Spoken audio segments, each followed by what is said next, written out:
Miss ইউনিভার্সের মর্যাদাপূর্ণ মঞ্চে বাংলাদেশের প্রতিনিধিত্ব করছেন মডেল এবং অভিনেত্রী তানজিয়া জামান মিথিলা।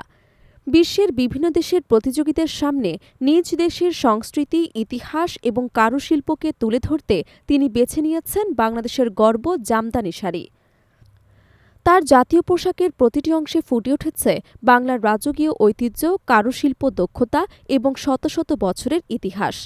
নিজের সামাজিক যোগাযোগ মাধ্যমে এক পোস্টে মিথিলা জানান, মিস ইউনিভার্সের মঞ্চের জন্য তার জাতীয় পোশাকটি সজ্জিত হয়েছে একটি রাজকীয় জামদানি শাড়িতে, যা বাংলাদেশের রাজকীয় ঐতিহ্যের জীবন্ত উত্তরাধিকার বহন করে। তিনি লিখেছেন, এটি এমন একটি কাপড় যার প্রতিটি সুতোয় রয়েছে শিল্প, নিষ্ঠা এবং চিরন্তন কমনীয়তা। বাংলার কালজয়ী তাঁতশিল্প থেকে জন্ম নেয়া জামদানি শাড়ি মুঘল যুগ থেকেই বিলাসিতা এবং রাজকীয় আভিজাত্যের প্রতীক হিসেবে পরিচিত। ১৭ শতকে মুঘল সম্রাট, নবাব এবং বাংলার অভিজাত নারীদের পরিধানে ছিল এই সূক্ষ্ম বুননের শাড়ি। সময়ের পরিক্রমায় পরিবর্তন এলেও জামদানির মর্যাদা এবং সাংস্কৃতিক গুরুত্ব আজও অটুট। সেটি বিশ্বমঞ্চে নতুনভাবে সামনে আনলেন মিথিলা। মিথিলার পরিহিত শাড়িটি তৈরি হয়েছে দেশের সেরা মানের সুতির তন্তু দিয়ে। এতে ব্যবহৃত হয়েছে স্বর্ণালী জরি নকশা, যা শাড়িকে দিয়েছে রাজকীয় সৌন্দর্য।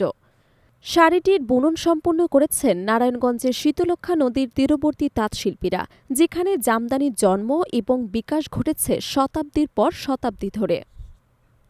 পুরো শাড়িটি তৈরি করতে সময় লেগেছে ১২০ দিনেরও বেশি সময়, যা এর জটিলতা এবং কারুশিল্পীদের পরিশ্রমকে স্পষ্ট করে।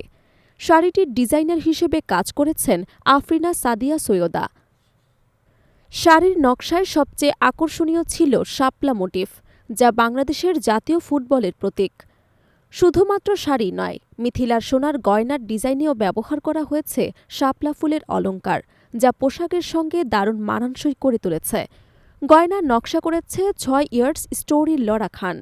এমন একটি জাতীয় পোশাক বিশ্বমঞ্চে প্রদর্শনের মাধ্যমে মিথিলা শুধু বাংলাদেশের সৌন্দর্যই তুলে ধরেননি, বরং দেশের প্রাচীন কারুশিল্পীদের পরিশ্রম, ইতিহাস এবং শিল্পকলা আন্তর্জাতিক অঙ্গনে নতুনভাবে পরিচিত করালেন।